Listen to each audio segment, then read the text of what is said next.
ये बताइए आपकी वो कौन सी 5 खूबियां जिन्होंने आपको इस मुकाम तक पहुंचा दिया। मेरी खूबी तो मैं नहीं बता सकता, आप बता सकते हैं या लोग बता सकते हैं। फिर भी आपको भी कोई बदलाव आपने भी किए होंगे क्योंकि डायरेक्ट सेलिंग में आने के बाद।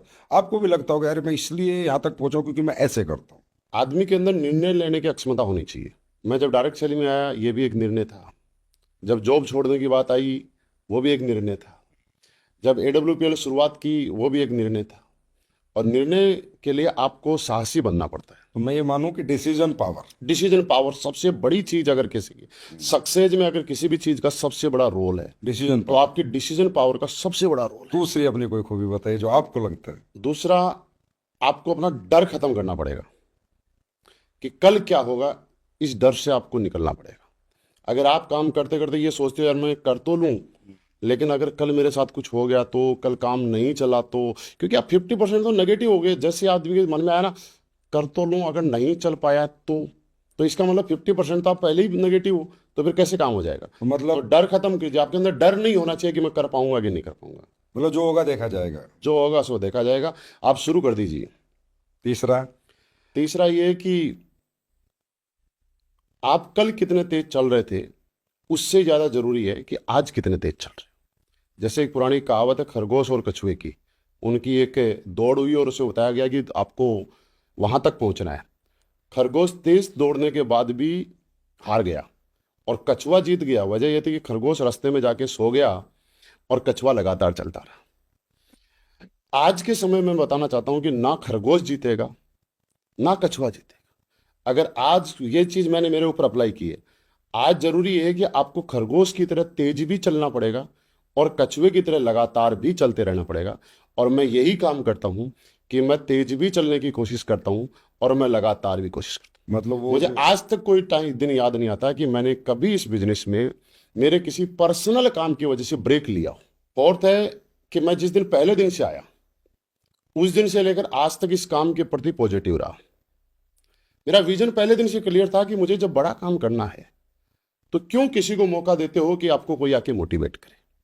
जब सपने आपके, जरूरतें आपकी पूरी होनी है, ड्रीम आपके परिवार के पूरे होने हैं, तो आपको इस काबिल बनना पड़ेगा जो मैं बना, कि मुझे लगातार पॉजिटिव रहना पड़ेगा। और मैंने आज तक ये कोशिश की कि कोई, मैं ये मौका नहीं देना चाहता कि कोई आए, मुझे पॉजिटिव करे, मेरी काउंसलिंग करे और मुझे ये समझाए कि आपको ये काम क्यों करना चाहिए। क्योंकि मेरा क्लियर है कि मुझे काम क्यों करना चाहिए, क्योंकि मुझे लग्जरी लाइफ स्टाइल जी नहीं है। आज के डेट में तो हम जैसे देखता हूँ मैं भी लीडर से बात करता हूँ। बोला कहाँ बैठे हो, बोला सर एक काउंसलिंग में बैठा हूँ। बोला क्या कर रहे हो, बोला सर वो थोड़ा नेगेटिव हो गया उसको पॉजिटिव कर रहा हूँ। तुम कहाँ बैठे हो, सर मेरी आज 4 मीटिंग है, क्या हो गया, वो सर वो थोड़ा नेगेटिव हो गया उसको मैं पॉजिटिव कर रहा हूँ। तो बोला आपको पॉजिटिव करने की आपके अपलाइन को कभी जरूरत नहीं पड़ी ना, कभी। जरूरत क्या है। सपने मेरे, चाहते मेरी हैं, पैसे मेरे घर में आ रहे, तो क्यों। एक नौकरी वाले को कौन मोटिवेट करता है, उसको प्रमोशन लेने के लिए कौन मोटिवेट करता सही बात है। है। एक बिजनेसमैन को और बिजनेस अपना बड़ा करने के लिए कौन मोटिवेट करना है। कोई मोटिवेट एक नहीं। राजनेता को बड़े पद पे जाने के लिए कौन मोटिवेट कोई करता है। मोटिवेट नहीं। हर आदमी, हर राजनेता चुनाव के टाइम पे बड़ी से बड़ा टिकट लेने के लिए खुद प्रयास करता है। हर बिजनेसमैन अपने बिजनेस को बड़ा करने के लिए बैंक से लोन लेके अपने बिजनेस को बड़ा करता है। हर नौकरी वाला अपने नौकरी में और आगे बड़े पद पे जाने के लिए अपने काम के प्रति पूरी ईमानदारी से निभाता है। फिर यहाँ पॉजिटिव क्यों। महिपाल जी अगर ये स्किल सबके अंदर डेवलप हो जाए ना तो मैं रियली बता रहा हूँ सब ब्रांड एम्बेसडर बन जाएंगे। इसलिए हो नहीं रही है। इसलिए नहीं हो रही कि सब ना बने। हाँ। ब्रांड देख, एम्बेसडर की वैल्यू खत्म हो जाएगी फिर। मैं तो ऐसे अपने मुंह से नहीं बोलूंगा। तो 5। नहीं नहीं, वैल्यू तो रहेगी। वैल्यू रहेगी। हम्म। नहीं पॉजिटिव रियली पॉजिटिव करने की जरूरत ही किसी को नहीं होनी चाहिए। अगर सारी जिंदगी मेरी है, फ्यूचर मेरा, सपने मेरे, मैं आपके पास बिल्कुल पूरी तरह सहमत हूँ। अच्छा 5वीं बात बताओ। पांचवी है कि आप किसी भी पद पे पहुंच जाओ, कितने बड़े लेवल, आप अपना रोल आपको मालूम होना चाहिए कि मैं इस रैंक पे हूं तो मेरा रोल क्या है। आपको अपना रोल हमेशा प्ले करते रहना चाहिए। आपको कभी भी अपने रोल में गैप नहीं देना है। मैंने सुना है कि आपके जितने टीम में कोर लीडर्स हैं उनके आईडी नंबर अगर मैं अभी आपसे पूछूं तो आप बता देंगे। मतलब है 50-60 के याद, मैं ऐसे भी बोल सकता हूँ किस किस के आप। अच्छा 50-60, तो 50-60 तो बड़ी कोर हो गई। मैं शुरू शुरू में एक और भी है, मैं एक और ऐड कर देता हूँ कि आपको आपके बिजनेस की ट्रैकिंग होनी चाहिए, पता होना चाहिए आपको रोड में क्या आपके बिजनेस में किसका क्या चला है। अगर आप किसी को हवा में मोटिवेट करे जा रहे हो कि आप ये करो और आपको उसका स्ट्रक्चर पता नहीं है, आपको उसका वीकली चेक पता नहीं है, आपको उसका क्या चेक आ रहा है, कितना रैंक में बचा हुआ है, तो आप क्या बात करोगे उससे। सही बात है। आपको आपको उसकी टीम का स्ट्रक्चर भी पता होना चाहिए, को लीडर क्योंकि कहाँ काम कर रहा हवाबाजी है। में आप बात करनी है ऐसा तो यूट्यूब पे बहुत सारे वीडियो मिल जाएंगे, वो भी सुन लो। अगर यूट्यूब के ऊपर वीडियो से ही कोई मोटिवेट होता तो हर आदमी डायमंड बन जाता, ब्रांड एम्बेसडर बन सही जाता। बात। लो आपको ये पता होना चाहिए कि आपको अगले रैंक के लिए कितने एसपी बचे हुए हैं, आपके एसईओ से कितने बचे हुए हैं, एसजीओ से कितने बचे हुए हैं, आपको अगले रैंक कब तक क्वालिफाई हो जाए। ये जब आपको किसी का आईडी नंबर पता होता है तो आप हर वीक जब हमारी क्लोजिंग होती है तो उसके ऊपर ट्रैक कर सकते हो। आपकी जो पांचवी स्किल्स है वो ट्रैकिंग और मॉनिटरिंग की। मैं श्रेय दूंगा बिल्कुल। ट्रैकिंग मुझे मॉनिटरिंग। याद है वो दिन कि शुरू शुरू के अंदर मुझे अगर ऐसा लगता था कि मेरे किसी लीडर का रैंक बचा हुआ है 50 एसपी से, तो मैंने रात को 2 बजे फोन करके भी उस लीडर को ये फोन किया कि 50 एसपी बचे हुए हैं और आपको ये रैंक इसी वीक में करना है। ये पांच खूबियां हैं जिनका अनुसरण करते हुए आज आप इस मुकाम तक पहुंचे। बिल्कुल। तो ये बहुत बड़ा मैसेज है हर डायरेक्ट सेलर के लिए कि उसको पता चलेगा कि महिपाल सर क्राउन एम्बेसडर कैसे बने, वो कौन सी पांच खूबियां पता अपनाते चलना चाहिए हैं। पता चले। ताकि मैं आगे रैंक पे जाऊं। अच्छा। सर डायरेक्ट सेलिंग में जैसे हम देखते हैं कि बहुत से लीडर्स हैं काफ़ी एक्सपेंस करते हैं, बहुत से हैं एक्सपेंस ही नहीं करते। कुछ लोग हैं जो आते ही कहते हैं यार चेक ही नहीं आ रहा तो हम ट्रेनिंग मीटिंग में क्यों जाएं, हम फंक्शन में क्यों जाएं। कुछ लोग हैं कि कुछ भी हो जाए वो कोई ट्रेनिंग मीटिंग फंक्शन नहीं छोड़ते। तो कहीं ना कहीं डायरेक्ट सेलिंग में एक क्लियरिटी नहीं हुई अभी तक कि भाई यहाँ कितने दिन बाद पैसा आता है, कितना खर्च करना चाहिए या नहीं करना चाहिए। कुछ लोग पहले दिन से ही बचत में लग जाते हैं, कुछ लोगों के बाद 4 साल बाद भी कुछ नहीं होता। वो इसलिए होता है कि अलग अलग मेंटेलिटी के लोग आ रहे हैं। इससे ये पता चलता है कि आप कितनी बड़ी सोच के साथ आए हो। हर चीज का एक टाइम है, आपके बैंक अकाउंट में पैसे बचाने का भी, आपको बहुत ज़्यादा पैसे कमाने का भी, आपके पास खर्च करने का भी, आपके पास ट्यूरिंग का भी। जैसे मैंने बताया कि शुरू में हम लोग प्लान देने जाया करते थे, लेकिन आज प्लान देने के लिए जाना नहीं पड़ता। आज हजारों लोगों के एक मीटिंग हो रही है, उसमें 1 घंटे बातचीत करके हम आ जाते हैं। लेकिन ये रोल हमारा पहले दिन नहीं था और पहले दिन बड़ा आज नहीं है। उसी तरीके से यहाँ पे समय समय पे इन्वेस्टमेंट होना भी जरूरी है। उसके लिए अगर कोई भी ऐसी मीटिंग है जो आपकी पेड हो चाहे फ्री हो, उसमें जाना हर लीडर को अनिवार्य होता है। और ये हमारे यहाँ नहीं है, लोकसभा और विधानसभा में भी जब कोई बिल पास होता है तो पार्टी सर्कुलर जारी करती है कि सारे विधायक और लोक सांसद को उपस्थित रहना अनिवार्य है। वो तो बहुत बड़े लोग हैं। किसी किसी बड़ी बड़ी कंपनीज में कभी बड़े टाइम के ऊपर ऐसे डिसाइड किया जाता है कि कल कोई छुट्टी नहीं लेगा, सबको उपस्थित रहना अनिवार्य है। तो उसी तरीके से हमारे यहाँ भी, मैं तो कहूँ ऐसा है नहीं, डायरेक्ट सेलिंग स्वतंत्रता का बिजनेस है, लेकिन इसमें भी ऐसा एक रूल होना चाहिए कि जो लोगों को अपने आप में बनाना चाहिए कि आज के बाद जब तक बहुत ज्यादा जरूरी नहीं हो, मैं कोई मीटिंग, कोई ट्रेनिंग और कोई भी एक्टिविटी सिस्टम की मिस नहीं करूंगा। इसके पीछे वजह ये कि कितनी ही बड़ी पावर हाउस हो, कितनी ही बड़ी लाइन हो, चाहे वो 11,000 की हो चाहे 33,000 की, कितना ही बड़ा पावर हाउस हो, जो लाइट जल रही है, इसको कहीं ना कहीं से तो एनर्जी चाहिए। लीडर चाहे डायमंड बन गया या क्राउन डायमंड बन गया या क्यों ना क्राउन एम्बेसडर बन गया, उसको भी अगर नीचे एनर्जी देनी है तो कहीं ना कहीं से तो उसको एनर्जी लेनी ही पड़ेगी, चाहे आप कितने ही बड़े कद और पद पे हो। इसलिए आपको एनर्जी लेते रहना पड़ेगा उस एटमोस्फेयर। अब जब मैं मीटिंग में जाता हूँ, आप भी बहुत सारी मीटिंग में जा रहे हैं आजकल विजय रथ के अंदर, तो बहुत सारे लोग, जब मुझे लगता है कि जब मीटिंग में जाते हैं, वास्तविकता तो ये है कि वो जो लोग हैं उनका प्यार है, वो सम्मान है। आपसे और हमसे लोग कम मोटिवेट होते हैं, उनसे हम ज्यादा मोटिवेट हो जाते हैं और ऐसा मन करता है कि और काम करना चाहिए, थकान खत्म हो नहीं जाती है। महिपाल जी, मैं ये कह रहा हूँ कि लेकिन लोग तो ये कहते हैं कि पैसा आ ही नहीं रहा तो मैं खर्च क्यों करूँ। अभी तो मेरे चेक बहुत छोटे हैं और ये ट्रेनिंग इतने की है। अभी मेरे चेक बहुत छोटे हैं और मुझे दिल्ली फंक्शन में जाना है। अभी मेरे चेक बहुत छोटे हैं, मुझे मीटिंग करने बिहार जाना है, यहाँ जाना है, इतना तो मुझे आ ही नहीं रहा, इतना मेरा खर्च हो रहा है। इसको हम ऐसे समझते हैं, जब एक लड़का डॉक्टर बनना चाहता है, पायलट बनना चाहता है, इंजीनियर बनना चाहता है, तो 3 साल 4 साल 5 साल का जो कोर्स होता है, इसमें उसको 1 रुपया भी नहीं आता है। लेकिन उसका विजन क्लियर है कि 5 साल बाद जब पायलट बनेगा, डॉक्टर बनेगा, इंजीनियर बनेगा, उसके बाद उसके पास एक कंटिन्यू इनकम आएगी। वैसा ही आज हमारे लीडर को इस सोच को डेवलप करना पड़ेगा कि देखिए, आपको सक्सेस लेनी है तो इन्वेस्टमेंट आपको ही करना पड़ेगा। अगर आप ये उम्मीद करते हो कि आपका अपलाइन आपके ऊपर इन्वेस्टमेंट करे, तो पहले इस बात के लिए प्रिपेयर हो जाओ कि आप अपने डाउनलाइन में कितने लोगों के लिए टिकट का अरेंजमेंट करोगे, कितना इन्वेस्टमेंट करोगे। दूसरी बात, हर लीडर को हर मीटिंग में आना इसलिए जरूरी है कि डाउनलाइन के लिए, टीम के लिए सबसे ज्यादा डायरेक्ट मोटिवेशन उसका एक्टिव अपलाइन होता है। अगर कोई भी टीम अपने एक्टिव अपलाइन से खुश है तो वो जिंदगी भर उसके साथ काम करेगी। और कोई भी टीम कंपनी से खुश है, मेरे से खुश है, लेकिन अपने एक्टिव अपलाइन से खुश नहीं है, तो हम कुछ भी कर लें उससे काम नहीं करा पाएंगे। और ये प्रेरणा तब वो लीडर दे पाएगा जब वो अपनी उपस्थिति हर मीटिंग में दिखाएगा। क्योंकि एक लीडर अगर हर मीटिंग में नहीं जा रहा है तो वो अपनी टीम को कैसे बोल सकता है कि आप हर मीटिंग में जाओ।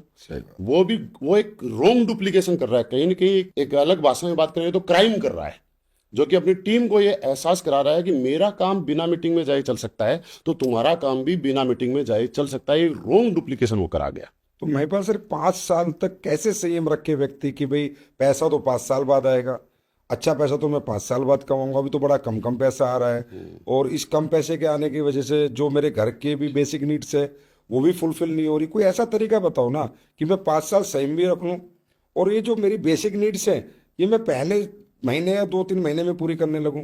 ऐसा कोई तरीका बताओ ना।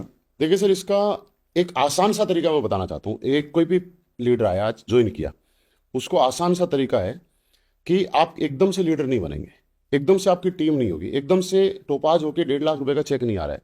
लेकिन हाँ, एक तरीका कर सकते हो, आप आज से ही कंपनी के प्रोडक्ट के बारे में पूरी जानकारी लें, और जो भी हमारे डेली यूज के प्रोडक्ट हैं ये अपने परिवार, अपने दोस्त और अपने रिश्तेदारों को ज्यादा से ज्यादा यूज कराने की आदत डाल दें।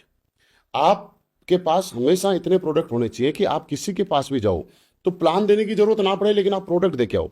उससे क्या होगा कि आपका एमआरपी और डीपी का जो डिस्काउंट है 20%, चाहे आप 20% मत दो, 10% दो या 20% दो, वो आपकी मर्जी है, लेकिन एक साइड से तो आपका छोटा सा चेक आ रहा है, उससे मैनेज हो जाएगा।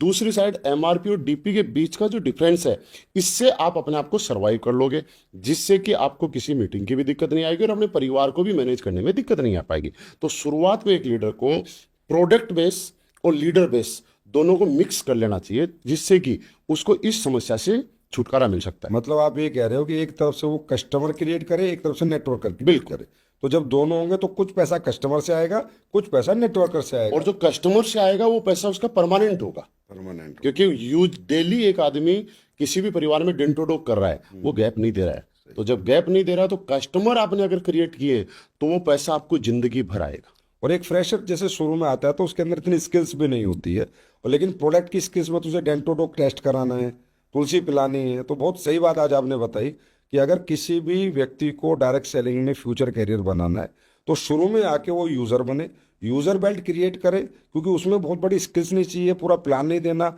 अपने प्रोडक्ट के परमानेंट यूज़र क्रिएट करके वहाँ से कुछ इनकम करे, और साथ साथ डायरेक्ट सेलिंग करके, लीडरशिप करके, लीडरशिप वाली नेटवर्क मार्केटिंग करे और नेटवर्कर क्रिएट करे, और दोनों को लेके चलेगा तो वो 4-5 साल बाद जो उसका बहुत बड़ा मुकाम आने वाला है वो 4-5 साल का संयम रख पाएगा। बिल्कुल। सबसे अच्छा ये है कि अपनों के घर में जो प्रोडक्ट हैं उनको AWPL के प्रोडक्ट से रिप्लेस कर दें। सर, कई बार क्या होता है कि हमारे पास भी कंपनी में मेल आती है कि सर मैं इस लीडर के साथ काम नहीं करना चाहता, मैं तो इस लीडर के साथ काम करूंगा, इससे मेरी नहीं बनती, मैं तो इसके साथ काम करूंगा। तो क्या आपको लगता है कि लीडर बदलने से कामयाबी मिल जाती है? नहीं। तो ऐसा क्यों करते हैं लोग फिर? क्योंकि ऐसे शुरू में हमने एक बात की थी कि लोग आपके साथ इसलिए नहीं रुकेंगे कि उनको पैसे आ रहे हैं, लोग इसलिए भी रुकेंगे कि आपका उनके साथ रिलेशन कहता है। हो सकता है किसी लीडर ने अपनी डाउन टीम को कोई ऐसी बात कह दी होगी जो उसको हर्ट हो गई, ईगो हर्ट हो गई। तो एक चीज तो ये हो सकता है कि उन लोगों के बीच में रिलेशन ठीक से डेवलप नहीं हुई, और दूसरी चीज ये हो सकती है कि अगर कोई आदमी बोलता है कि मैं इस अपलाइन के साथ नहीं करना चाहता, इस अपलाइन के साथ करना, तो मैं उनको साफ संदेश बताऊं कि अपलाइन बदलने से कभी सक्सेस नहीं मिलती है। अपने आप में बदलाव करो, आपको सक्सेस मिल जाएगी। कैसे करना है? कंपनी वही है, ट्रेनिंग वही है, सिस्टम वही है, तो अपलाइन बदलने की जरूरत ही क्यों है? अगर आपको लगता है कि कोई दूसरा अपलाइन अच्छा है, तो सीधा सा एक चीज है, आपके अपलाइन के दोनों पहलू आप जानते हैं, उनकी अच्छाइयां और कमियां। लेकिन जो दूसरा अपलाइन आपको दिख रहा है उसकी सिर्फ आप अच्छा ही जानते हैं। इस चक्कर में कहीं ऐसा ना हो कि दूसरे अपलाइन के पास जाने के बाद आप पछताएं कि यार पहले वाला ही ठीक था। ना घर के रहे ना घाट ना के। घर के रहे ना घाट के। तो ज्यादातर मैंने ऐसा देखा है, कुछ हुआ भी ऐसा मेरी नॉलेज में आए भी है, तो वो बाद में 4 महीने 6 महीने बाद बोलते हैं सर इनसे तो पहले वाले अपलाइन ही अच्छे थे, क्योंकि उसके दोनों पहलू वो जानते थे। इसलिए आप बड़ा साम्राज्य अगर बनाना है तो अपने दम पे ही बनाया जाता है। अपलाइन का काम था आपको ज्वाइन कराना, अपलाइन का काम था आपको गाइडलाइन देना, अपलाइन का काम था आपको इस इंडस्ट्री में लाना। ये वैसे ही है जैसे मम्मी पापा का काम था हमें इस धरती पे लेके आना, हमारा काम है मेहनत करके अपनी पहचान बनाना। अपलाइन का काम था हमें इंडस्ट्री में लेके आना, हमारा काम है मेहनत करके अपनी पहचान बनाना। लेकिन अपलाइन की जरूरत तो रहती है हाँ मुझे। हाँ रहती है। मैं मान लिया फिर किसी अगर के मेरा एक्टिव अपलाइन है और वो मेरे साथ उसकी ट्यूनिंग नहीं है, आप मुझे क्या करना चाहिए फिर? अपलाइन एक तरह से एक सिस्टम है। अपलाइन किसी एक आदमी का नाम नहीं है। अगर मेरा डायरेक्ट अपलाइन है, मान लो जिसने मुझे ज्वाइन कराया और उसमें कुछ कमी है या मेरी कुछ बनती नहीं है उससे, कुछ भी XYZ किसी भी बात को लेके, तो ऐसा तो नहीं है कि उसी अपलाइन से कंपनी शुरू हुई है। उसके अपलाइन में भी कोई अपलाइन है, उनके अपलाइन में भी कोई अपलाइन है, उनके अपलाइन में भी कोई अपलाइन है। तो आप किसी भी ऐसे अपलाइन से जिनके साथ आपकी ट्यूनिंग अच्छी है उनके गाइडलाइन में रह के आप काम कर सकते हैं। आपको काम क्या करवाना है, बड़ी मीटिंग होती है, बड़ी मीटिंग में अब हमारे IG स्टेडियम में शो होते हैं, वहां पे मैं भी हूं आप भी हैं, सही बात। तो वहां पे 30,000 लोगों का शो हो रहा है, एक आदमी अपने 100 लोगों को लेके आ जाए, वहां तो उसके अपलाइन को बेचारे को स्पीच देने का मौका भी नहीं मिल रहा, वहां तो हमसे मोटिवेट हो रहे हैं। तो आपके एक्टिव अपलाइन की बजाय आपके स्पॉन्सरशिप में जो भी अपलाइन है, आप किसी भी अपलाइन की गाइडलाइन लेके काम कर सकते हैं। लेकिन आप भ्रमित होकर ये ना सोचे मैं वहां चला जाऊंगा वहां चला जाऊंगा, तो आप ना इधर के रहेंगे ना उधर के रहेंगे, आप एक ना एक दिन इस इंडस्ट्री से आउट होने के लिए मजबूर हो जाएंगे। बिल्कुल सही है। वैसे मेरा तो ये एक बड़ा एक्सपीरियंस रहा है, लेकिन आज मैं वो नहीं बता पाऊंगा, लेकिन कभी वक्त आने पे बताऊंगा कि मैंने ज़िंदगी में एक ऐसा समय आया कि मुझे बोला कि अपलाइन बदल लो, मैंने नहीं बदला तो मैं यहाँ पहुंचा। अगर बदल लेता तो शायद आज मैं इस इंडस्ट्री में नहीं होता। बस लोगों के लिए इससे बड़ा मैसेज नहीं होता। तो ये बहुत बड़ा मैसेज है। सर, कुछ लोग जब कामयाब कहीं नहीं हो पाते तो उन्हें कहीं अपलाइन में प्रॉब्लम लगती है, प्रोडक्ट में भी लगती है, पे आउट में भी लगती है, कंपनी में भी लगती है। फिर बात करते हैं कि हम कंपनी बदल लेंगे तो हम कामयाब हो जाएंगे। फिर उनसे पूछा जाता है यार ये बहुत बेहतर कंपनी है, इसे बदल के, तो वो कहते हैं महिपाल सर ने भी तो बदली है, आपने भी तो बदली है, और बहुत सारे लोग हैं वो भी तो बदल के आके कामयाब हुए। तो क्या ये मतलब आपको कहाँ तक सही लगता है कि कंपनियां बदल के कामयाब होते हैं या किसी सही प्लेटफॉर्म पे जाके कामयाब होते हैं? नहीं, मैं इसको ऐसे बोलना चाहूंगा, कंपनी बदल के कामयाब नहीं होते। अगर कंपनी बदलने से कामयाब होते तो मैं सच बताऊं, मैं ऐसे बहुत सारे लोगों को जानता हूं जिन्होंने पिछले 20 साल में 22-22 कंपनियों में काम कर रखा है और आज भी कंपनी ही बदल रहे हैं और आगे भी बदलते ही रहेंगे। इसका मतलब कंपनी बदलने से सक्सेस मिलती है तो वो लोग सक्सेस होते हैं। और ऐसा मैं नहीं, जितने लोग इस वीडियो को सुन रहे हैं वो भी जानते हैं ऐसे बहुत सारे लोगों को जिन्होंने अपने जीवन में डबल डिजिट में कंपनियां चेंज किया, नहीं कोई किसी ने 8 बार 10 बार 12 बार, तो सारी कंपनियां गलत नहीं हो सकती। अब लोगों ने बोला महिपाल सर ने भी तो चेंज किया, मैंने कंपनी बदली नहीं है, मैंने अपग्रेड किया है। अपग्रेडेशन और बदलना दो चीजें होगी। मैं अगर किसी अपलाइन से नाराज होके, कंपनी से नाराज होके या पर्सनली ईगो को लेके मैं किसी भी ऐसी कंपनी में चुनाव कर लिया जिस कंपनी का ना प्रोडक्ट अच्छा है, ना लीडरशिप अच्छी है, ना कोई सिस्टम है, ना कोई बिजनेस प्लान का कैलकुलेशन है, और ना ही कोई मैनेजमेंट अच्छा है, ना कोई डेवलपमेंट की वहाँ प्लानिंग है, तो फिर वो आपका निर्णय गलत हो सकता है। मैंने क्या किया, मैंने ये किया कि मैंने अपने आप में अपग्रेड किया, मैंने अपग्रेडेशन के साथ उस कंपनी का चुनाव किया जिसका प्रोडक्ट बेहतर, पे आउट बेहतर, सिस्टम बेहतर, लीडरशिप बेहतर, एक अच्छा विजन, तब जाके मुझे सफलता मिली है। अगर कोई ये बोले कि कंपनी बदलने से सफलता मिली है, नहीं, एक अपग्रेडेशन में मैंने काम किया है। तो आप अगर कंपनी ही बदल रहे हो तो फिर तो वो लोग सफल होने चाहिए जो 20 साल में 20 कंपनी बदल गए। सही बात है, लेकिन लोग भ्रमित करते हैं कि भाई ये जो लोग हैं जिन्होंने इतना बड़ा एसलीपीएस बना दिया, या एसलीपीएस में जो एक क्राउन एम्बेसडर बने हैं, ये जितने भी लोग बने हैं, चाहे आप, आपके रैंक पे और भी बहुत सारे लोग हैं, या आपके डाउन के जो रैंक है बहुत सारे लोग हैं, ये भी तो किसी कंपनी से आए। तो ये जो भ्रम है लोगों का, इस भ्रम की वजह से कुछ लोग नई नई कंपनियां ला के, नए नए मॉडल ला के भ्रमित करके लोगों को कहीं ना कहीं मिसगाइड करते हैं। तो उनके लिए ये सही मैसेज है जो आपने दिया है कि आपको मिसगाइड नहीं होना है, आप जाइए, बेहतर में जाइए, बेस्ट में जाइए, बिल्कुल। और बेहतर में जाइए। यूज नहीं होना है। यूज नहीं होना है लोगों के बुलावे में आके, बहकावे में आके। आपको जाना है, अगर कंपनी बदलनी है और आपको लगता है इस कंपनी में मेरा करियर नहीं है, तो आप फ्यूचर को लेके कोई बेहतर में जाइए, अपग्रेडेशन में जाइए, डिग्रेडेड में तो मत जाइए। तो ये बिल्कुल सही बात है। ये एक ऐसी मैच्योरिटी है जो हिंदुस्तान के हर एक कंपनी के हर एक डायरेक्ट सेलर को होनी चाहिए। कंपनी बदलते हुए इस चीज को आधार नहीं बनाया जा सकता कि आज से पहले जो क्राउन एम्बेसडर है वो भी किसी कंपनी में थे। इसको आधार नहीं बनाया जा सकता। महिपाल जी, मैं ऐसे ऐसे बड़े बड़े लीडर्स को जानता हूं, मैं ही नहीं जानता, डायरेक्ट सेलिंग का हर एक व्यक्ति जानता है, जिनके डंके बजते थे, जिनके नाम से डायरेक्ट सेलिंग में बातें होती थी, आज वो इस कंपनियों स्विच के चक्कर में घर बैठे हैं। इससे ही आपका एक डिसीजन आपको पहचान दिला भी सकता है और एक गलत डिसीजन आपकी पहचान खत्म भी डाल कर सकता सकता है। तो ये बड़ा सेंसिटिव डिसीजन होता है जिंदगी का। है। नहीं, उसके पीछे एक वजह और है, मेरा जो मानना है। कहीं ना कहीं वो लोग इस संयोग और सिस्टम की सक्सेस को अपनी सक्सेस समझ बैठे। क्योंकि आदमी जब सफल होता है तो ऐसा नहीं है कि वो अपनी वजह से हो रहा है, उसमें बहुत सारी चीजों का रोल है। 10% रोल है खुद का, 90% रोल है सपोर्टिंग चीजों का। मेरे पास जैगुआर है, मैं आगरा ताज एक्सप्रेसवे से जाऊंगा तो 2 घंटे में पहुंच सकता हूं। सही बात। लेकिन मथुरा वाले जो पुराना हाईवे उससे जाऊंगा तो मुझे 4 से 5 घंटे लगेंगे।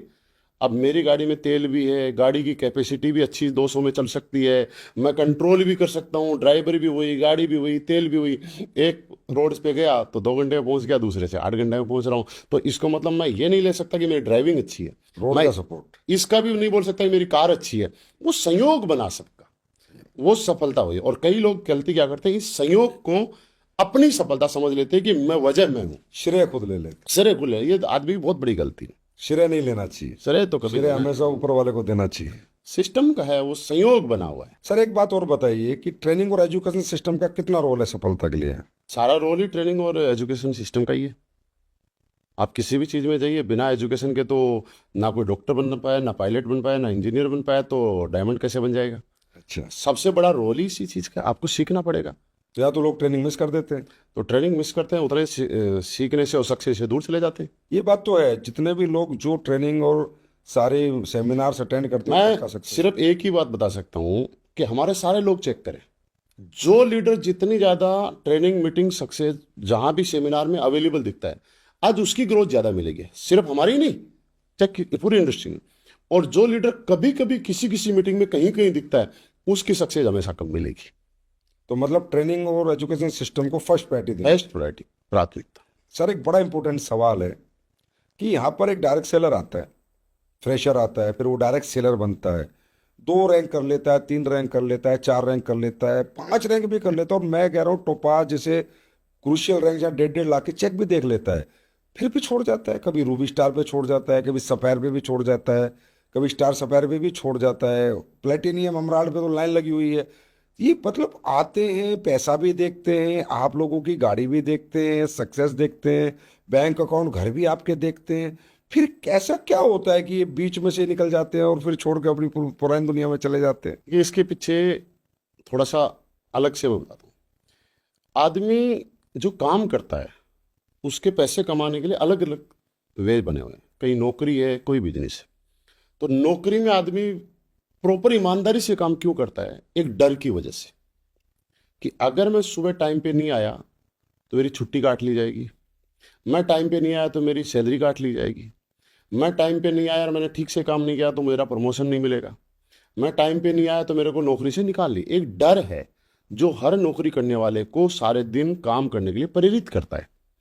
दूसरी चीज आ जाते हैं हम बिजनेसमैन। दुनिया के हर बिजनेस में कहीं लाखों तो कहीं करोड़ों रुपए लगते हैं, तब जाके बिजनेस स्टैंड होता है। स्टैंड की बात नहीं कर रही, शुरुआत होती है। फिर एक दुकानदार हो चाहे शोरूम मालिक हो, किसी भी टाइप का बिजनेस हो, जिसने 50 लाख 60 लाख 1 करोड़ रुपए लगाए, अगर वो अपने परिवार में किसी रिश्तेदार की शादी भी है फिर भी अपने बिजनेस से छुट्टी नहीं लेगा, क्योंकि उसको डर है कि उसका इन्वेस्टमेंट लगा हुआ है। अब हमारे इस बिजनेस में क्या है, आईबीओ है, इंडिपेंडेंट बिजनेस ओनर, इंडिपेंडेंट मालिक है अपनी मर्जी के। तो यहां पे कोई किसी की नौकरी कर नहीं रहा, तो डर नहीं तो है। डर तो खत्म हो गया। दूसरा, पैसा एक भी लगा नहीं, आपने जो प्रोडक्ट लिए थे वो अपने घर के यूज के लिए, या आपके घर में कोई समस्या थी उसको ठीक करने के लिए लिए, तो आपका 1 रुपए का भी पैसा नहीं लगा। कुछ खोने का अब डर नहीं। आपको इन्वेस्टमेंट हुआ नहीं तो कुछ खोने का डर नहीं, तो ना तो डर और ना इन्वेस्टमेंट। अब काम करोगे तो कैसे करोगे? जो छोड़ के चले जाते हैं बीच से, वो वजह ये है कि खोने के लिए कुछ नहीं है। इसलिए यहां पे जो कामयाब होता है, सिर्फ वो कामयाब होता है जिसके सपने बड़े हैं, जीवन में कुछ बड़ा करना चाहता है, और जो रियल में वास्तव में अपने परिवार से और अपने आप से मोहब्बत करता है कि मुझे अपनी पहचान बनानी है, अपना नाम बनाना है। मेरे को बचपन में जब मैं पैदा हुआ हूं, तो हर बच्चे का नाम उसके माँ बाप बड़ा तलाश के, पंडित जी से पूछ के, और बड़ा अच्छा अच्छा नाम लिखते हैं। कहीं वो नाम मिट्टी में ना मिल जाए, वो नाम खराब ना हो जाए। मेरे को उस नाम की कदर रखनी है। जिस आदमी का ये विजन होता है वो आदमी यहाँ पे काम करता है। मैं अपनी बताऊं, अगर जैसे आपने कहा कि डर नहीं लगता और कुछ खोने का डर नहीं लगता, वो तो पैसे का हो गया कि पैसा कुछ लगा नहीं। मुझे बड़ा डर लगता था, क्योंकि मुझे लगता था इज्जत का डर, क्योंकि पूरे मार्केट और समाज को पता चल गया था, इवन माँ बाप को भी कह दिया था मैं कुछ करके दिखाऊंगा। और मुझे 24 घंटे डर सताता था, और आज भी सताता है कि यार अगर कुछ नहीं हुआ तो लोग मजाक उड़ाएंगे, और बस मैं मजाक नहीं बनना चाहता। बस वो इमेज का डर था, बस मेरा पैसा डर, और वो नहीं था। मेरा तो मजाक ना बनना बस। या तो आना नहीं था, या तो कहता था ओखली में सिर देना नहीं देना था, नहीं था। नहीं तो फिर मुसल से काटना, फिर चाहे कितनी मेहनत हो, चाहे कितना ही काम हो, मजाक बन जाते। क्योंकि परिवार, रिश्तेदार, बुआ फूफा मामा सब जानते थे भाई ये लड़का करोड़पति अरबपति जैसी बातें करता है। नहीं तो मैं मजाक नहीं बनना चाहता था। मेरा तो सही में डर था। मुझे तो आज भी डर लगता है, और मैं आज भी इतना सिंसियर इसलिए हूँ कि आज भी मैं कल मजाक नहीं बनना चाहता। बिल्कुल। तो शायद यही तो आपके ये अंदर सब भी। सबके लिए जरूरी है ये। तो ये ऐसी इमेज आपके अंदर भी आती होगी कि यार बिल्कुल। मजाक ना बन जाए। हाँ, डर लगता है। हाँ, बाकी तो ये डर होना चाहिए बाकी तो आदमी दस कि हजार लोग क्या कहेंगे अगर मैं कामयाब नहीं। तो लोगों ने बोले फिर शुरुआत ही क्यों की थी? बाकी तो आदमी 10,000 15,000 में गुजारा कर रहा है। गुजारा करने वालों की तो कोई वो लिमिटेशन तो थोड़ी। बिना 10-15 हजार वाले गुजारा तो सबका ही हो रहा है। इमेज खोने का डर होना चाहिए। इमेज, जैसे हम बात करें कि आज अंबानी साहब, अडानी साहब, ये पैसों के लिए काम थोड़ी कर रहे हैं।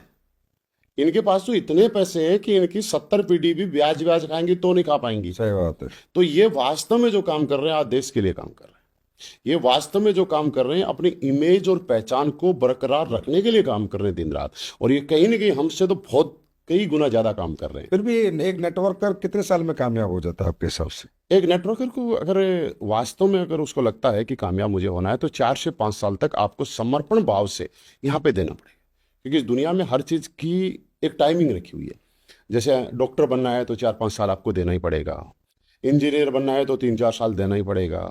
अगर आपको वोट का अधिकार आपको चाहिए तो भी 18 साल आपकी उम्र होनी जरूरी है। इससे पहले आप वोट नहीं दे सकते।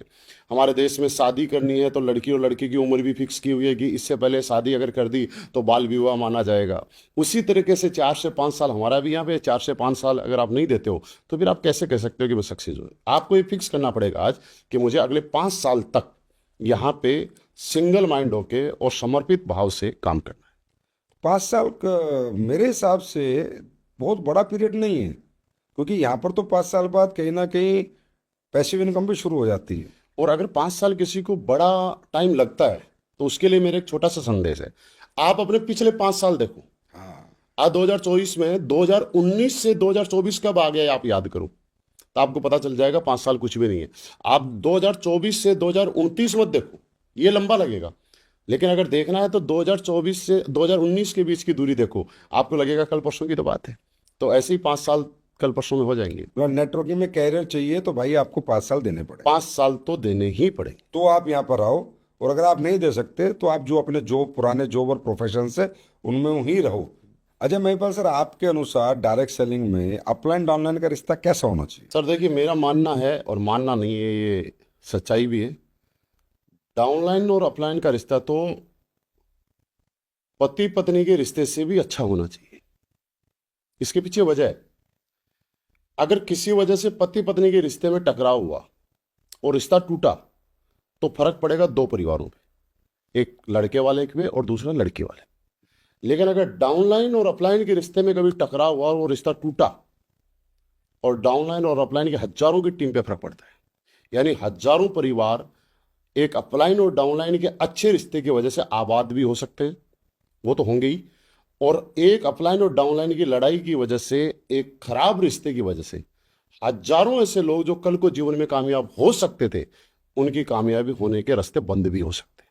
इसलिए अपलाइन और डाउनलाइन को रिश्तों में हमेशा बहुत ही ज़्यादा प्यार होना चाहिए। ये प्यार होना चाहिए कि आपके बच्चे को अगर कहीं दर्द हो रहा है तो आपको एहसास हो या ना हो, लेकिन अगर आपकी डाउनलाइन को कोई दिक्कत है तो बिना बताए आपको पता होना चाहिए। ये इतना अच्छा रिलेशन होना चाहिए, आपकी डाउनलाइन आपके सानिध्य में ये महसूस करे कि अपने पापा से भी ज़्यादा वो वहाँ पे कंफर्ट फील करे। और आपका अपलाइन जब आपके साथ काम करे तो उसको ऐसा लगे कि मेरी डाउनलाइन मेरे बच्चों से भी ज़्यादा आज्ञाकारी है। तो और ये रिश्ता एक तरीके से नहीं होगा। अपलाइन का काम है कि डाउनलाइन की अपने बच्चों से भी अच्छी केयर करे, और डाउनलाइन का काम है कि अपलाइन के प्रति पापा से भी अच्छे तरीके से समर्पित भाव से रहे, तब दोनों का रिश्ता बन के रहेगा। और ये बहुत ही जरूरी है। अगर ये दोनों पिलर स्ट्रांग हैं, अपलाइन डाउनलाइन, तो ये नेटवर्क, वो नेटवर्क जिसमें अपलाइन और डाउनलाइन का रिश्ता अच्छा है, बहुत बड़े लेवल पे जा सकता है और बहुत बड़ी सक्सेस, हजारों लोग इसकी वजह से कामयाब हो सकते हैं। मैं बोल सर, जब मैं डायरेक्ट सेलिंग में आया था, मैं प्रैक्टिकली बता रहा हूँ, मेरे अपलाइन का एक शब्द मेरे लिए आदेश होता था। मैंने कभी मतलब किंतु परंतु बोला क्या होगा, अपलाइन ने जो बोल दिया ना वही होगा, मतलब उसका रिजल्ट अच्छा होगा, सही होगा, मुझे नहीं पता। मुझे ये पता था अपलाइन है और मैं डाउनलाइन हूँ और जो भी बोल रहे हो अच्छा ही होगा।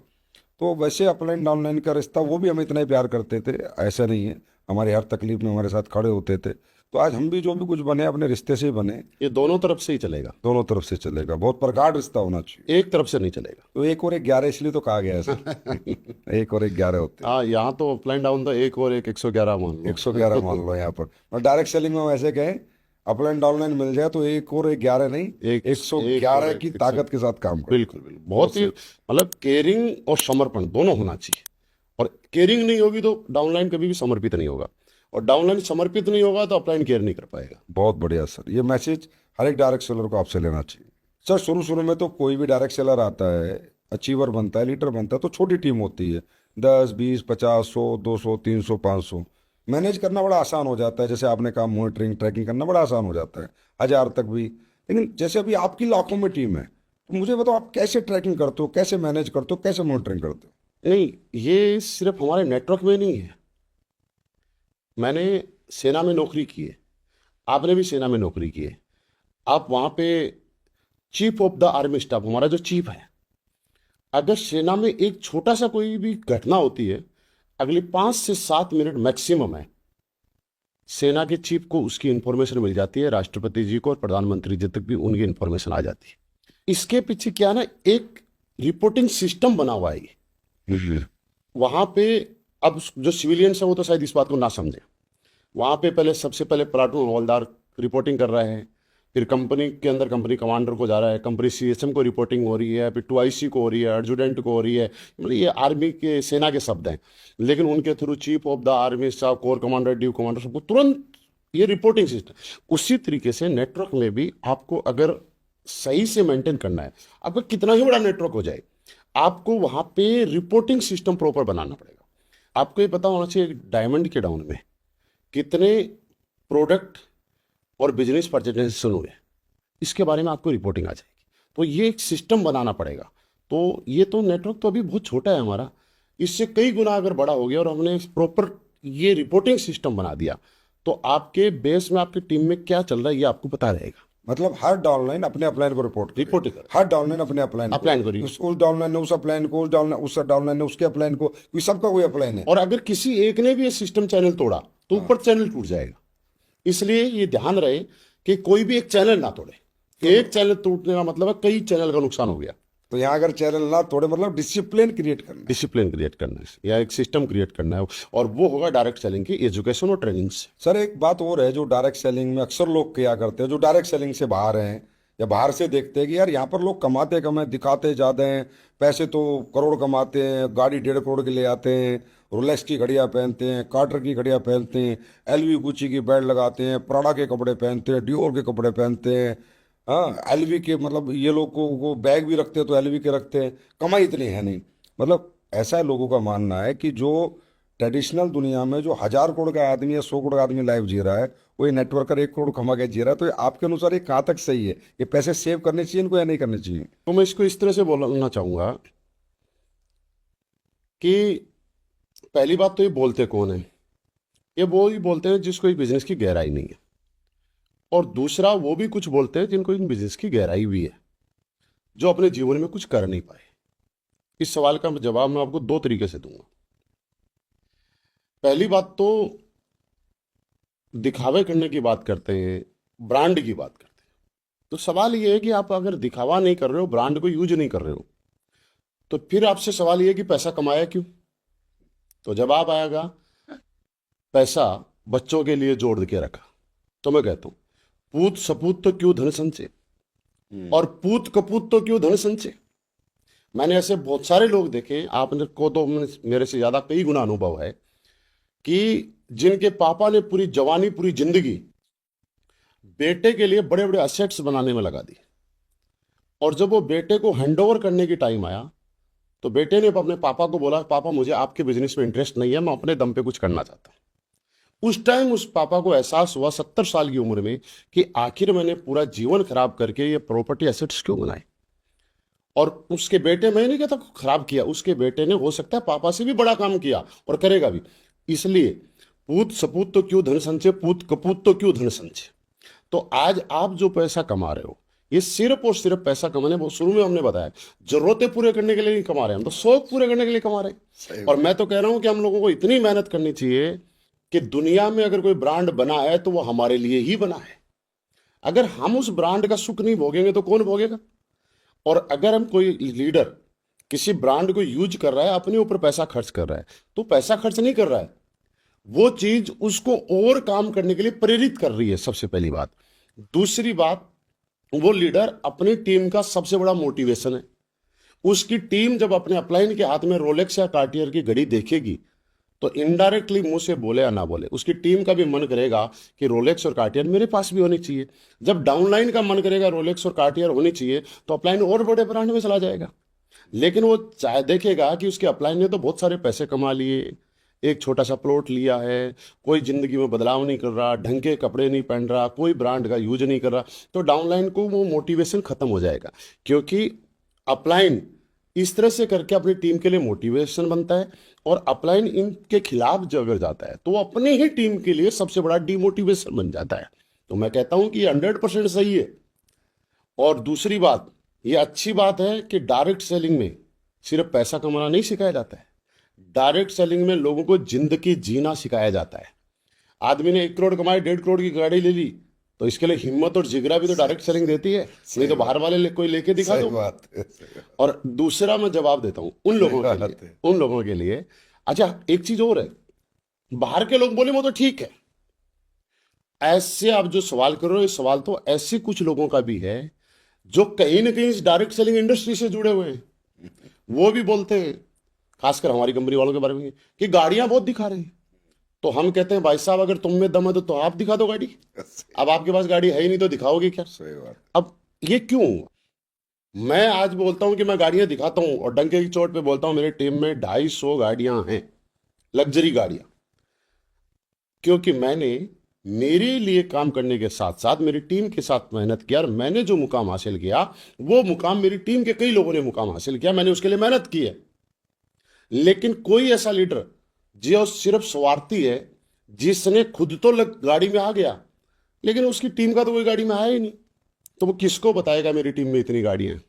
तो ये डायरेक्ट सेलिंग में कोई लोग जो इस इंडस्ट्री में भी बोलते हैं ना, उनका जवाब है, भाई साहब आपने अपने लिए किया, आप ये बताइए ना अपनी डाउनलाइन और अपनी टीम के लिए, जो लोग आप पे विश्वास करके आए थे, उनके लिए क्या किया? नहीं देखिए महिपाल जी, सबका अपना अपना मत हो सकता है, अपनी अपनी समझ हो सकती है, लेकिन मेरी समझ ये कहती है कि जब खर्चे बढ़ेंगे तो इनकम अपने आप इनकम बढ़ेगी। मतलब जब वो अपनी आदमी- टीम को आप प्रेरित कर रहे हो। जब एक व्यक्ति 25,000 की टी शर्ट पहनेगा तो उस लायक भी बनेगा, उतना कैपिंग जल्दी लगाएगा, ज़्यादा पैसे कमाएगा, 4 आईडी चलाएगा कि वो उसका मेंटेन रहे। क्योंकि इंसान एक बार जो स्टैंडर्ड मेंटेन कर लेता है ना, फिर उससे डिग्रेड नहीं करता, चाहे उसे किसी इतनी मेहनत करनी पड़े, जितना मैंने अपने जीवन में सीखा है। तो मैं इसको ऐसे समझता हूँ, ये तो हर टी शर्ट, हर जीन्स, हर रोलेक्स, हर कार्टियर अपने आप में एक मोटिवेशन है जो 24 घंटे मेरे साथ रहता आपको काम करने के लिए प्रेरित करेगी, है, हमेशा प्रेरित। आपको मेहनत करने के लिए प्रेरित करेगी। क्योंकि एक बार जिस जिंदगी को आपने जी लिया, उससे नीचे जाओगे नहीं, और उससे नीचे नहीं जाओगे तो आपको काम करना पड़ेगा, आपकी टीम आपसे मोटिवेट होगी। तो ये तो सबसे अच्छा पॉइंट है। और इससे तो कहीं ना कहीं हमारे देश का यूथ, नौजवान जो बड़े बड़े शौक रखता है, वो इंस्पायर भी होगा कि आज जैसे 25 साल का बच्चा कोई गाड़ी लेके घूम रहा है, BMW, मर्सिडीज, तो उससे कहीं ना कहीं हमारे देश में परसेप्शन भी डायरेक्ट सेलिंग का अच्छा जाएगा। इसी से चेंज होगा। मैंने कितना बड़ा बंगला बनाया उससे नहीं जाएगा, मैं लाइफ कैसी जी रहा हूँ इससे ही परसेप्शन बदलेगा। जो हम बात करते हैं ना परसेप्शन बदलने की, मेरा बंगला देखने सारी दुनिया नहीं आएगी, लेकिन जो मैं वियर कर रहा हूँ, जो गाड़ी में चला रहा हूँ, वो सब देखेंगे। नहीं, बंगला भी बनेगा, एक वक्त आएगा, एक टाइम आएगा तब बंगला भी बनेगा, सब होंगे, बंगला भी लग्जरी होगा। लेकिन फिर भी एक लाइफ स्टाइल की बात तो हम ज्वाइन करते ही बताते हैं कि आप यहाँ पे सम्मान पा सकते हो, एक अच्छी लग्जरी लाइफ जी सकते हो। जब वो बताया ही इस इंडस्ट्री में गया है कि आप लग्जरी लाइफ जी सकते हो, तो लग्जरी लाइफ जीनी चाहिए ना, तो आपके हिसाब से लग्जरी लाइफ जीनी चाहिए, जीनी चाहिए, ब्रांडेड कपड़े पहनने चाहिए, जितना हो सके और महंगा पहनना चाहिए। और बड़ी बड़ी गाड़ियां कम पैसे आने के बावजूद खरीद लेनी चाहिए। इसमें यह है कि अगर हम उसको खरीद सकते हैं तो खरीदनी चाहिए। खरीदनी चाहिए। मैं अगर किसी को बोलूं कि आपने 50 लाख रुपए कमा के कोई 10 करोड़ की गाड़ी खरीद रहा है, उसके लिए नहीं बोलूंगा। मेरा एक सवाल, घर कब बनाना चाहिए? घर एक आदमी को तब बनाना चाहिए जब उसके पास कुछ पैसा एक्स्ट्रा में रखा हो, मतलब अपने बिजनेस के लिए एक्सपेंस जो लग रहा है वो उसके पास हो, उसके डेली यूज का खर्चा उसके पास बढ़िया आ रहा हो, अपनी टीम को मेंटेन करने के लिए कभी किसी को जरूरत पड़ेगी, टीम में कोई मुश्किल में है और उसकी मदद करने के लिए कुछ पैसा उसके पास है और एक्स्ट्रा पैसा रखा हुआ है, तब अपना घर बनाना चाहिए। इसके पीछे एक वजह भी है। गाड़ी जल्दी क्यों लेनी चाहिए? पहली बात तो गाड़ी पूरे मार्केट में आदमी लेके जाता है तो अपनी टीम को मोटिवेशन देता है कि मेरे अपलाइन ने गाड़ी ली है, मैं भी गाड़ी लूंगा। दूसरा, गाड़ी कभी भी आपको डिस्टर्ब नहीं करती है। आप शोरूम में गए और लेके आ गए, एक ही दिन लगा। लेकिन अगर घर बनाओगे, आप बोलोगे मैं बिल्कुल एक दिन का भी टाइम नहीं दूंगा, मैंने तो ठेकेदार को दे दिया, सारा ठेकेदार ही बनाएगा। लेकिन फिर भी ठेकेदार कभी आपके पास पेंटिंग लेके आएगा, कभी नक्शा लेके आएगा, कभी आपसे कलर डिसाइड करवाएगा, कभी बाथरूम की टाइल डिसाइड करवाएगा, तो आप बिजी हो जाओगे उसमें। आपने घर कितने साल बाद बनाया था डायरेक्ट सेलिंग में आने के बाद? मैं सच बताऊं तो मेरी टीम के बहुत सारे लोग जब अपने घर में आ चुके थे तब उस टाइम मैं किराए पे था। मतलब वो बना चुके थे, आपने हाँ, नहीं बनाया था? तो मुझे आपने जल्दी कितने नहीं सालों थी। बाद बनाया था? दिल्ली किराए में मैं रहता था और उसके बाद में मैंने 2020 में अपने घर में शिफ्ट किया है। आई थिंक मैं उस टाइम अम्बेसडर रैंक पे था। एम्बेसडर रैंक पे फिर आपने घर बनाया? यस, अम्बेसडर रैंक पे था। अपनी पसंद का अच्छा घर बनाया। आज भी जब मैं घर में रहता हूँ मुझे बड़ा सुकून आता है और मुझे लगता है कि मैंने लेट बनाया लेकिन अच्छा बनाया। अच्छा घर बनाया। अच्छा मेरे पास सर ये बताइए, शुरू शुरू में जब लोग आते हैं, छोटे रैंक होते हैं, तो अपलाइन को पूरा फॉलो करते हैं, सारी बात सुनते हैं, ब्लाइंड फॉलो करते हैं, सारी बात मानते हैं। लेकिन जैसे जैसे समय बढ़ता है, कद बढ़ता है, पद बढ़ता है, इनकम बढ़ती है, कहीं ना कहीं एरोगेंस आ जाता है, कहीं ना कहीं अपलाइन के साथ किंतु परंतु शुरू हो जाते हैं, इग्नोरेंस शुरू हो जाती है। काफ़ी देखता हूँ, मैंने भी देखा, खासकर जो नई उम्र में अगर किसी को कुछ मिल गया है, या पहली कंपनी में मिल गया है, या बहुत छोटी उम्र में, एक अलग तरह का एक घमंड और वो आ जाता है कि भाई जो भी कुछ हूँ मैं ही हूँ। फिर एक समय पर वो उसी अपलाइन को इग्नोर भी करता है, उसकी बात भी नहीं मानता है, सिस्टम को भी नहीं मानता है, अपना सिस्टम डेवलप करने की कोशिश करता है, अपनी बातें बताने की या समझाने की या मनवाने की ज़्यादा कोशिश करता है। तो ये ऐसा चेंज क्यों आ जाता है? जबकि रैंक बढ़ने से, मैं किसी के साथ आया और मेरा रैंक बढ़ा, तो मेरे को तो उसके प्रति और श्रद्धा आनी चाहिए, और ज़्यादा भक्ति भावना आनी चाहिए कि यार मैं कुछ नहीं था, इस व्यक्ति के साथ आके 2 करोड़ कमा लिए, 1 करोड़ कमा लिए, 5 करोड़ कमा लिए, तो मेरी तो श्रद्धा बढ़नी चाहिए। श्रद्धा घटती क्यों है सर? ये मुझे डायरेक्ट सेलिंग में, मतलब ये मैं जानना चाहता हूँ आपसे, और दुनिया भी जानना चाहेगी। सर ये है ना बहुत ही सीरियस सवाल है और ये ज्यादातर लोगों पे लागू होता है। ज्यादातर लोगों का ऐसा नेचर बन जाता है। शुरू में क्या होता है, एक टोपाज ने एक फ्रेशर को प्लान दिया, एग्जाम्पल से बताता हूँ। तो टोपाज और फ्रेशर के रैंक में थोड़ा गैप है। थोड़े दिन के बाद में ऐसा वाकया बनता है कि वो टोपाज भी ब्लू डायमंड या ब्लैक डायमंड होता है और तब तक वो फ्रेशर भी ब्लू डायमंड या ब्लैक डायमंड हो जाता है।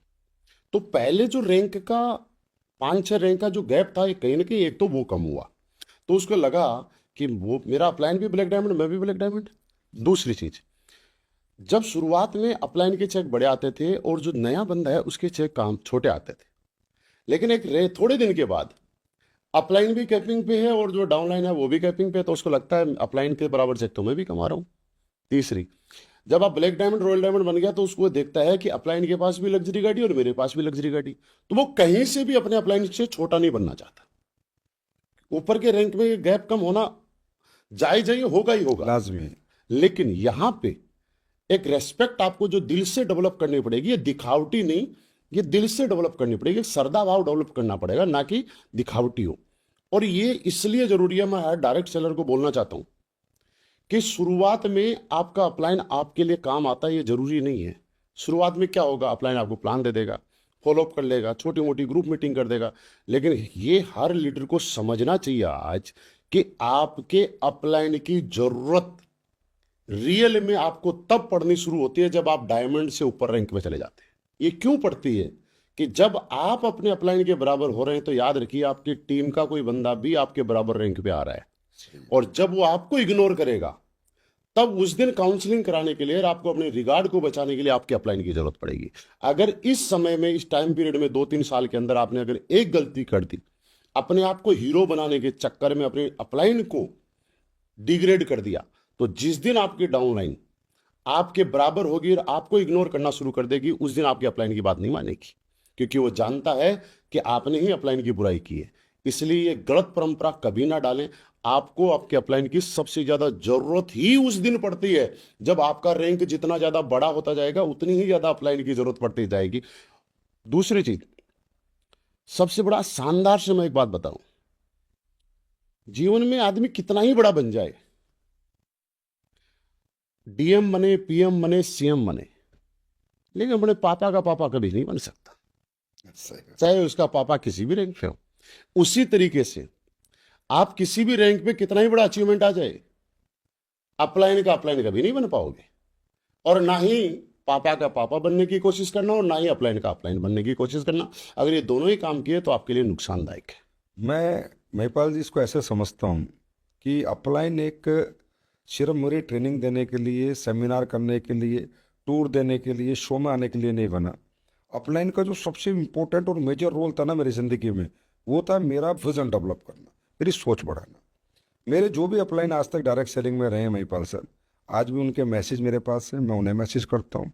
वो मेरे पूजनीय कल भी थे, आज भी हैं, जबकि मैं उनकी कंपनी में नहीं हूँ, उनके साथ नहीं हूँ, उनसे दूर हूँ। आज तक मेरी जबान से उनके प्रति एक अपशब्द नहीं निकला, ना निकल सकता, क्योंकि मालूम है 1 लाख की पैंट क्या होती है वो मैंने उन्हें पहने हुए देखा था। रोलेक्स की वॉच 15 लाख की होती है, मैं रोलेक्स और वॉच 15 लाख की मैंने उनसे सुना था। मर्सिडीज ऑडी क्या होती है उन्होंने मुझे बैठ कर घुमाया था। 5 स्टार होटल में कैसे जाते हैं, कैसे खाते हैं, उन्होंने मुझे सिखाया था। और मैं हर उस व्यक्ति को जीवन में महान मानता हूँ, पूजनीय मानता हूँ कि यार मेरी सोच जिसने बढ़ाई है उससे बड़ा इंपॉर्टेंट व्यक्तित्व तो मेरे जीवन में कोई है ही नहीं, हो ही नहीं सकता। और वो तो अप्लाई नहीं है ना।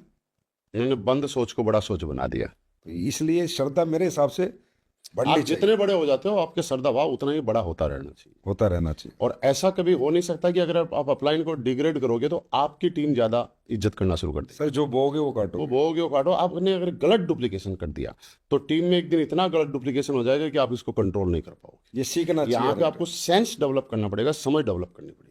ये सीखना चाहिए हर एक डायरेक्शन में। हाँ, और एक चीज, एक छोटे से उदाहरण से समझो, हैं?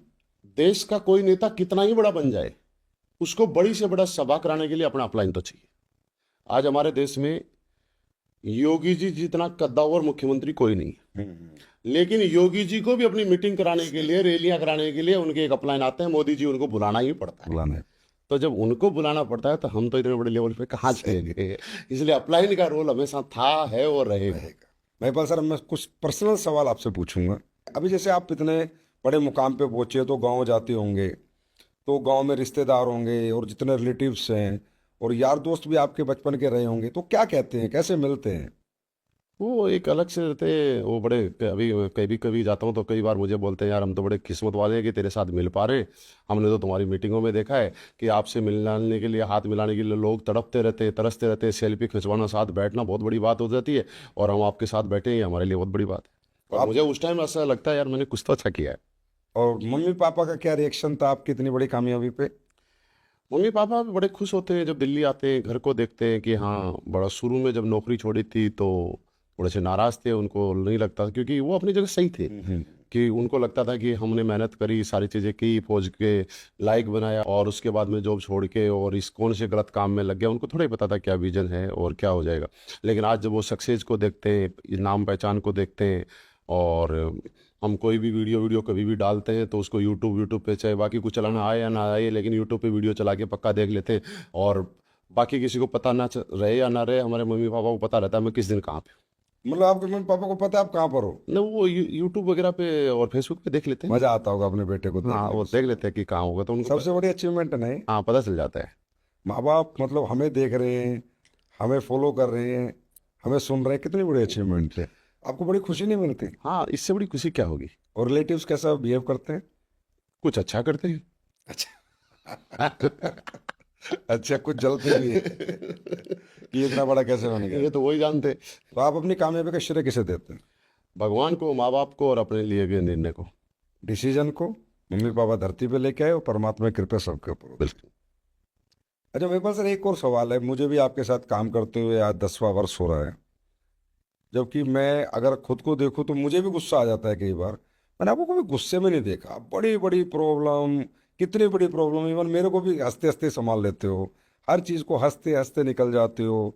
ये कहाँ से आया आपके अंदर? मतलब क्या है मतलब? और काम में आपके खून में फुल उबाल है, और वैसे आपका नेचर में मतलब गुस्सा है ही नहीं। घर में भी कभी गुस्सा नहीं करते क्या? उबाल काम में निकल जाता है, हंसी यहाँ निकल जाती है। तो गुस्सा नहीं आता बिल्कुल भी? जब जब काम सारे प्यार से हो ही सकते हैं तो गुस्सा करने की जरूरत क्या है। घर में गुस्सा करते हो? गुस्सा करने की जरूरत ही नहीं पड़ती ना। फैमिली के साथ? ना, जरूरत ही नहीं पड़ती। कहीं नहीं करते? आपको अपने आप पे कंट्रोल होना चाहिए, अच्छा। क्योंकि जब तक आपका अपने आप पे कंट्रोल नहीं होगा। और कई बार ऐसा होता है कि खासकर इस बिजनेस में जब भी आप हैं तो आपको बहुत ही ज़्यादा संयम से रहना पड़ता है। और कई बार आपने आपकी टीम में फ़ोन किया और जिस आदमी ने कभी आपसे आंख ऊपर करके बात नहीं की, कई कई बार वो भी ऊंची आवाज़ में बात कर जाता है। अब आदमी को ऐसा लगता है यार, मेरी टीम के, मेरी डाउनलाइन ने मेरे को आज बदतमीजी से बात कर लिया, इग्नोर कर दिया। लेकिन ये भी तो हो सकता है कि उस समय उसके घर में कोई लड़ाई हुई होगी। ये भी तो हो सकता है कि उसके घर में कोई घटना हुई होगी, किसी और का गुस्सा किसी आप पे निकल रहा सही है। बात। तो आपको उस टाइम थोड़ा सा संयम बरतना पड़ेगा कि ऐसा हुआ तो यार, ये हमेशा से, ये 6 महीने में कभी कुछ नहीं किया तो आज क्यों करता है। उस टाइम अपने आप को कंट्रोल करना है। और मैं अपने आप को कंट्रोल में रखता हूँ। मुझे लगता है गुस्सा करने से कुछ होगा नहीं ना। एक कहावत है, चीज़ें खराब हो सकती हैं, अच्छी नहीं हो सकती। एक कहावत है कि जो बड़े बनते हैं वो कम खाते हैं और गम खाते खाना ही पड़ेगा। हैं। जो कम और गम खाते हैं वो जरूर एक दिन अचीव बनते हैं। मैं मैं तो कई लोग हमारे नेटवर्क में आते हैं और जब मिलते हैं, बोला सर ये मेरी डाउनलाइन का लीडर है, ये मेरी बात नहीं मान रहा, तो मैं इसके साथ काम नहीं करूँगा अच्छा। और इसको मेरे नेटवर्क में होना भी नहीं चाहिए, कहीं भी चला जाए। मैं उसको बोलता हूँ यार, आपकी डाउनलाइन अगर आपकी बात ना माने ना, तो उसको इतनी सजा दो, इतनी सजा दो, इतनी सजा दो, और उसके साथ इतना काम करो कि वो हर वीक आपके नीचे इतना बिजनेस डाले कि आपकी 2 लाख रुपए हफ्ता की कैपिंग लगे। अच्छा। और जब तक आपकी 2 लाख रुपए हफ्ता की कैपिंग ना लगे तब तक उसको चैन से मत बैठने दो, इतनी सजा दो। मैं तो मेरी डाउनलाइन को ऐसी सजा देना पसंद काम। करूंगा, ऐसी सजा देना पसंद करूंगा कि वो मेरे घर में 2 लाख रुपए हर हफ्ते भिजवाता रहे। बहुत तो ऐसी सजा दो तो मजा आता है। बाकी अच्छा, सजा दे के डाउनलाइन को नाराज करके भगा भी दिया तो इसमें नुकसान डाउनलाइन का थोड़ी हमारा हो गया। बहुत बहुमूल्य विचार है आपके। कल को तो हमारे 2 लाख रुपए हर हफ्ते का नुकसान करके मैं क्यों करूँ अपना नुकसान। चलो मेरे पास सर आज का एक आखिरी सवाल, इसके बाद मैं आपके साथ रैपिड फायर राउंड करूंगा। अरबपति कब तक बन रहे हैं? बने जाएंगे, आप थोड़ी देर में बना दोगे। नहीं, मैं तो नहीं बनाऊंगा, आपकी मेहनत बनाएगी। नहीं, वो इसलिए मैंने बोला कि अभी विजय रथ में आपने, और पिछले दिनों थाईलैंड में जब हमारी एनिवर्सरी थी तो आपने अगले वाले रैंक खोल दिए, तो फिर कंफर्म हो ही गया ना, बनेगी। फिर भी कब तक बन जाओगे? हिंदुस्तान को डायरेक्ट सेलिंग का अरबपति कब तक मिलेगा? असली बेस वेलनेस जैसे दमदार प्लेटफॉर्म और दमदार टीम है, तो मुझे बोलते हुए 1% भी हिचकिचाहट नहीं है कि 2027 में जब हम स्टेज पे टेस्टिमनी दे रहे होंगे तो हम बिल्कुल कह रहे होंगे हमने 1 अरब रुपए कमा चुके। भारत देश में 2027 में डायरेक्ट सेलिंग के अरबपति जब स्टेज पैदा पे होने शुरू हो टेस्टिमनी, जाएंगे। हाँ, स्टेज पे जब टेस्टिमनी दे रहे होंगे तो असली बेस वेलनेस और हमारी टीम की वजह से 100% ये बोल रहे होंगे। और मैं नहीं, हो सकता हमारी टीम में और भी लीडर बन जाए, लेकिन 100% उस टाइम शुरुआत हो चुकी होगी। पूरे देश को इंतजार रहेगा, क्योंकि अभी तक मुझे नहीं पता, लेकिन स्टेज पे आके किसी ने 1 अरब रुपए नहीं बोले। तो अगर किसी ने कमा भी लिए तो मुझे पता नहीं है, बोले नहीं है। तो मुझे लगता है कि हिंदुस्तान के डायरेक्ट सेलर को 2027 में इस इंडस्ट्री से 1 अरबपति डायरेक्ट सेलर मिलेगा, जिसको देखकर, जिसको अपना आइडल मानकर, जिससे इंस्पायर होकर देश के लाखों करोड़ों लोग इस इंडस्ट्री में आएंगे और इस इंडस्ट्री को देश की बहुत बड़ी इंडस्ट्री बनाएंगे। क्योंकि आपने लेवल ओपन कर दिए, 100% होगा, इसमें कोई डाउट नाम की चीज़ ही नहीं है। महिपाल सर, अब आप आने वाले समय में कह रहे हैं मैं अरबपति बन जाऊंगा 2027 में, और इतने सालों से आप काम कर रहे हैं, तकरीबन 2007 से 20 साल हो जाएंगे। तो आप फिर रिटायरमेंट कब लेना चाहेंगे, आराम कब करना चाहेंगे? आराम और रिटायरमेंट की कहाँ बात कर रहे हैं सर? अभी तो ठीक से काम शुरू भी नहीं किया। अभी तो ठीक से काम शुरू भी नहीं किया। और काम करना बाकी है? हमने कमाया ही क्या है? जब हम बड़े बड़े लोगों को देखते हैं और उनकी तरफ देखते हैं तो ऐसा लगता है हमने तो जिंदगी में अभी तो कुछ किया ही नहीं है।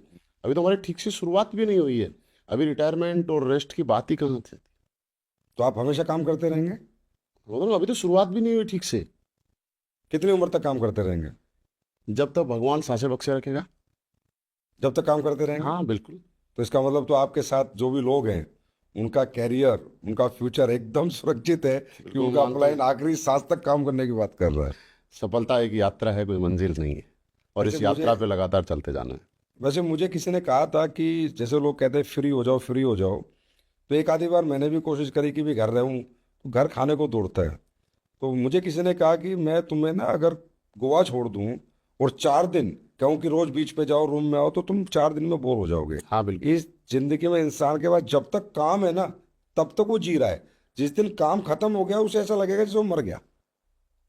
किसी समझदार आदमी ने मुझे बताया, और ये मैंने देखा कि हम रोज काम करते हैं ना, दिन बड़ा अच्छा जाता है। बिल्कुल। और जिस दिन काम नहीं होता ना वो दिन सबसे बोरिंग जाता है। जिस दिन काम नहीं होता वो दिन आपकी पहचान खत्म कर रहा है। सही बात। आप जिस दिन काम कर रहे हो वो दिन आपकी पहचान को बढ़ा रहा है।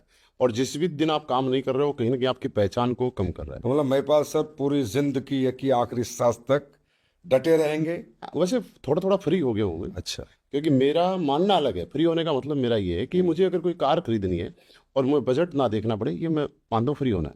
मेरे को अगर कोई जूते खरीदने हैं, घड़ी खरीदनी है, कपड़े खरीदने हैं, मुझे सिंगापुर जाना है, विदेश यात्रा करनी है, होटल में बुकिंग करनी है और मुझे उस टाइम बजट ना देखना पड़े, मैं मानता हूँ ये मैं फ्री हूँ। और यही फ्री होना होता इकोनॉमिकली आप फ्री हो है। चुके वही होता है फ्री होना। अब घर में सारे दिन सोते रहना फ्री थोड़ा थोड़ी है। हैं। फ्री होने का मतलब है कि आपका मन किया कि आपको जैगवार लेके आनी है, आप लेके आ गए। फ्री होने का मतलब है कि आपको बिजनेस क्लास से कहीं जाना है, आप चले गए। फ्री होने का मतलब ये है कि आपको किसी महंगे ब्रांड के कपड़े लेके आने, जूते लेके आने, मोबाइल लेके आना है, आप लेके आ गए। फ्री होने का मतलब है कि आपका मन गया कि सुबह यूरोप की ट्रिप पे जाना है और आपको ये ना देखना पड़े कि उसका फ्लाइट का रेट क्या है, आप चले गए। यही तो फ्री होना है। वो तो है।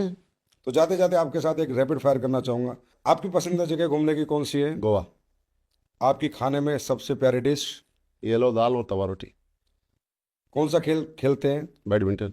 आपका फेवरेट रंग? ब्लैक। आपका फेवरेट एक्टर? अक्षय कुमार। आपकी favourite actress? Priyanka Chopra. Favourite cricketer? Mahendra Singh Dhoni. अभी तक आप कितने देश घूम चुके हैं? Double digit. अब कौन से देश में जाना चाहते हैं? यूरोप।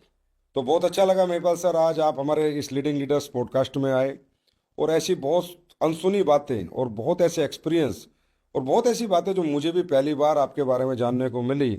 पूरा देश इस पॉडकास्ट को देखेगा, पूरे देश के डायरेक्ट सेलर, मैं तो कहता हूँ विदेश के डायरेक्ट सेलर भी इसको देखेंगे और उन्हें बहुत कुछ सीखने को और आपके बारे में जानने को मिलेगा कि आप यहाँ तक कैसे पहुँचे। ये जो आपका सफ़र रहा है साइकिल से 2 सीटर का, आम आदमी से खास आदमी का, और हजारों रुपए से अरब रुपए का, ये बहुत रियली मोटिवेशनल भी है, इंस्पिरेशनल भी है और बहुत इसमें लर्निंग है। और मुझे लगता है इस एपिसोड को देखने के बाद बहुत से लोगों की जिंदगियां बदलेगी। तो महिपाल सर आपका बहुत बहुत धन्यवाद। थैंक यू सर, बहुत बहुत धन्यवाद। आपने मुझे इतने शानदार चैनल लीडिंग लीडर्स में आमंत्रित किया, ये मेरा अपने आप में सौभाग्य है और मैं अपने आप को खुशनसीब समझता हूँ कि इस बेहतरीन पॉडकास्ट का हिस्सा बनने का मुझे आपने मौका दिया। इसके लिए दिल से आभार, बहुत बहुत धन्यवाद। दोस्तों मिलते हैं लीडिंग लीडर्स के एक अगले पॉडकास्ट में फिर एक बड़ी पर्सनैलिटी के साथ। बहुत बहुत धन्यवाद।